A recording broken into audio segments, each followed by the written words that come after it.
से पहले एक काम जरूर कर देखना। 3 स्थान पर बेलपत्र को चढ़ाकर देखिएगा।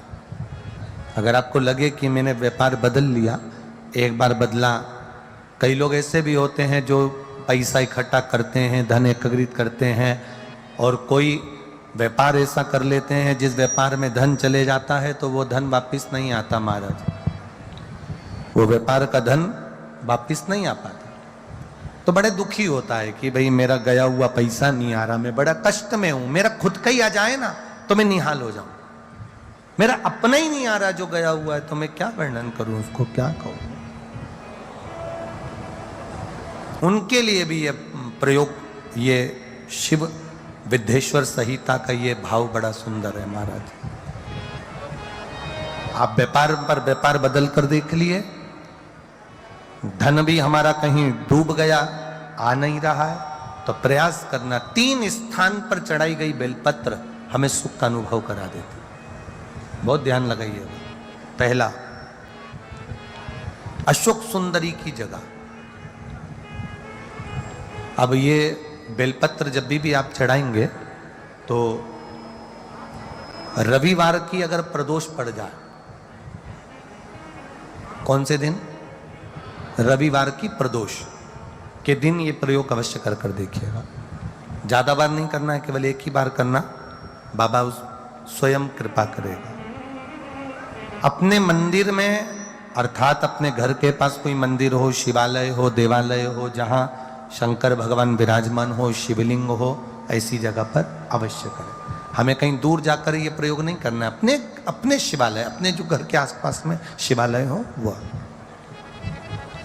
एक बेलपत्र अशोक सुंदरी वाली जगह। अब उसको अशोक सुंदरी की जगह पर भी चढ़ाने का तरीका क्या है?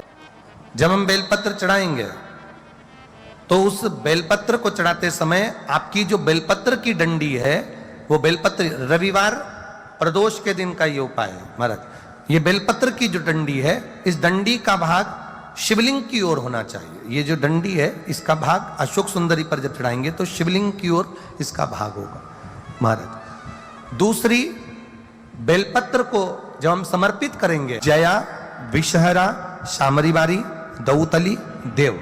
मान लो जलाधारी ऊपर नहीं है शंकर जी के, तो उसका स्मरण कर 5 कन्याओं का नाम लेकर, जया, विषहरा, शामलीवारी, दौतली, देव, इनका स्मरण कर शंकर भगवान के शिवलिंग पर बेलपत्र रखेंगे। बेलपत्र कहां रखना है? आप अगर यहां बैठे हो तो आपके विपरीत में डंडी का मुख होना चाहिए। ये बेलपत्र की जो डंडी है, इसका मुख आपके विपरीत में हो। आप यहां बैठे हो तो डंडी उधर होगी, आप इधर बैठे हो तो डंडी का मुख इधर होगा, आप उधर बैठे हो तो डंडी का मुख इधर होगा। आपके ठीक विपरीत की ओर डंडी का मुख हो।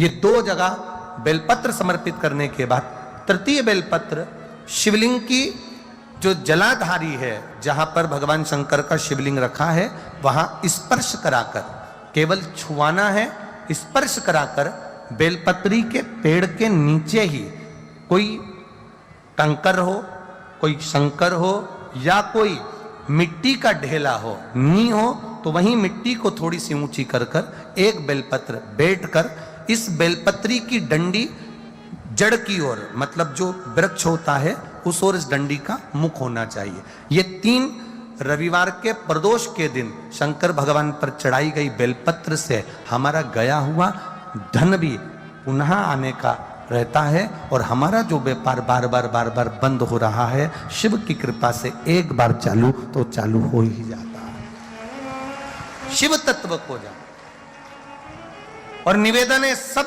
भावों से करना है, हृदय चित्त आनंद। जो विषय, जिस दिन रविवार की प्रदोष पड़े उस दिन एक लाल वस्त्र में पीली सरसों रखकर, और उसके अंतर्गत कुछ भी, एक या तो बमूल का कांटा ना मिले तो गुलाब का कांटा ही उसके अंतर्गत रख लीजिए।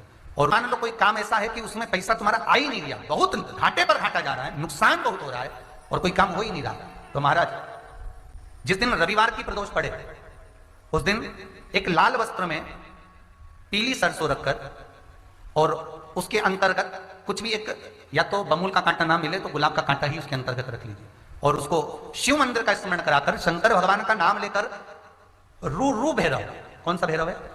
उसकी भी कथा भी आने वाली है। ये दारुक नाम के राक्षस का संहार करने के लिए जब माता अवतार लेगी तब शंकर भगवान बच्चे का रूप रखकर रोएंगे, तो शिव जी का एक नाम होगा रू रू भैरव। ये भैरव कहां पर रहता है? तो कहा ये शमशान में रहता है। कहां रहता है? ये भैरव शंकर का जो एक अवतार है रू रू भैरव, ये भैरव अवतार शमशान में रहता है। तो इस भैरव का काम क्या है? तो कहा शमशान में, शमशान की जो अग्नि होती है भले गीली लकड़ी रहे, भले उसमें कोई पदार्थ डाले ना डाले, थोड़ी देर में वो अग्नि रू रू आवाज, हल्की सी शमशान की जो अग्नि जलती है उसमें एक आवाज आती है। आप ऐसे कोई अग्नि जलाएंगे ना तो आवाज नहीं आएगी, ध्यान देना। हमारे शमशान में अगर जो लोग गए होंगे मुर्दा जलाने के लिए, तो अगर वो एकांत में बैठेंगे तो उसमें से एक आवाज आती है रू रू रू रू।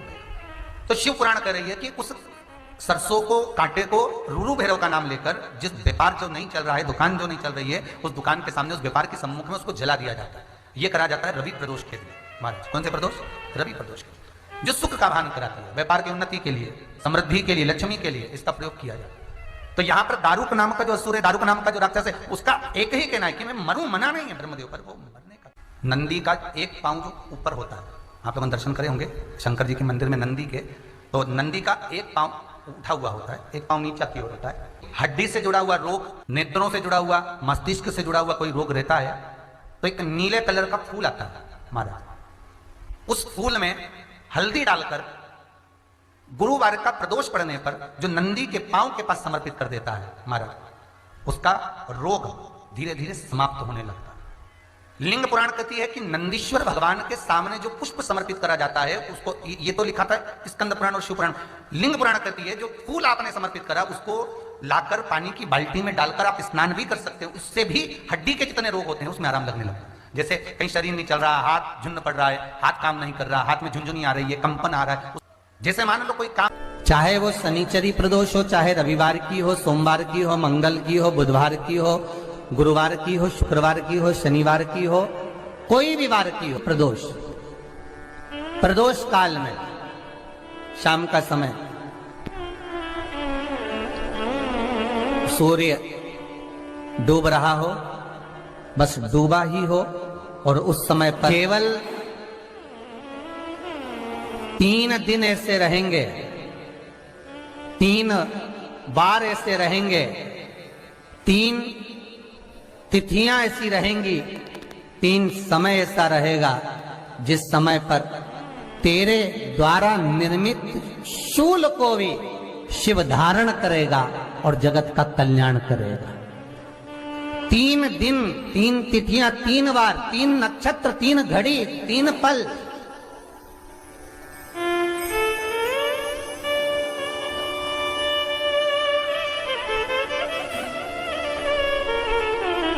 जिसमें बाबा शूल भी धारण करते हैं, और शूल अकेले धारण नहीं करते महाराज, जो धतूरा होता है ना, दर्शन करें धतूरे के, कांटे कांटे सा होता है धतूरा, तो वो धतूरे के साथ में बाबा शूल धारण करते हैं, बेलपत्री के शूल को। ये बहुत बहुत आनंदमय कथा है महाराज जी,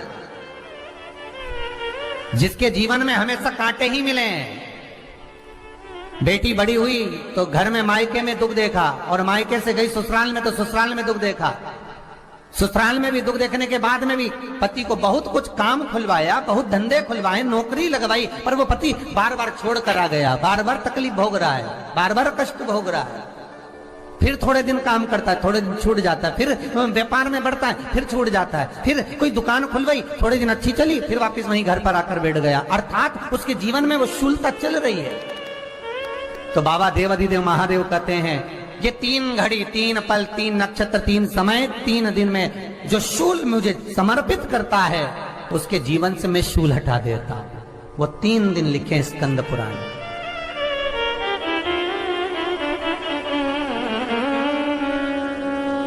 महाराज जो प्रदोष आती है बैसाख के महीने में, बहुत ध्यान से सुनना भाई, जो अपनी जिंदगी से बहुत तंग आ गए हो, परेशान हो गए हो, कष्टमय जीवन जी रहे हो, बहुत दुखी हो गए हो, उनके लिए ये स्कंद पुराण का चरित्र फिर मिले ना मिले, आप प्रेम से सुन लो भाव से।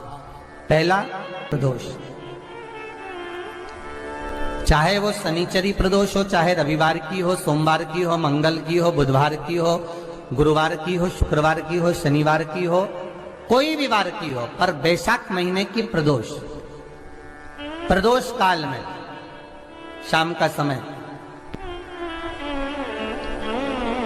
सूर्य डूब रहा हो, बस डूबा ही हो, और उस समय पर सूर्य के डूबन के तुरंत बाद बाबा को धतूरे के साथ में बेलपत्री ना चढ़ाते हुए बेलपत्री के वृक्ष के 7 कांटे बाबा के शिवलिंग पर समर्पित करे जाते हैं महाराज, अपनी जिंदगी में अड़चनों को हटाने के लिए। फिर आप जिस व्यापार में उतरे, जिस व्यवसाय में उतरे, जिस नौकरी में उतरे, आप दिल से करें, आपको तरक्की मिलेगी। आप हार नहीं सकते, नीचे नहीं आ सकते, उन्नति पर ही चढ़। शिवाय नमस्तुभ्यं श्री शिवाय नमस्तुभ्यं श्री शिवाय नमस्तुभ्यं श्री शिवाय नमस्तुभ्यं श्री शिवाय नमस्तुभ्यं। जानकारी अच्छी लगी तो प्लीज़ चैनल को लाइक कीजिए, सब्सक्राइब कीजिए। Thank for watching. Thank you.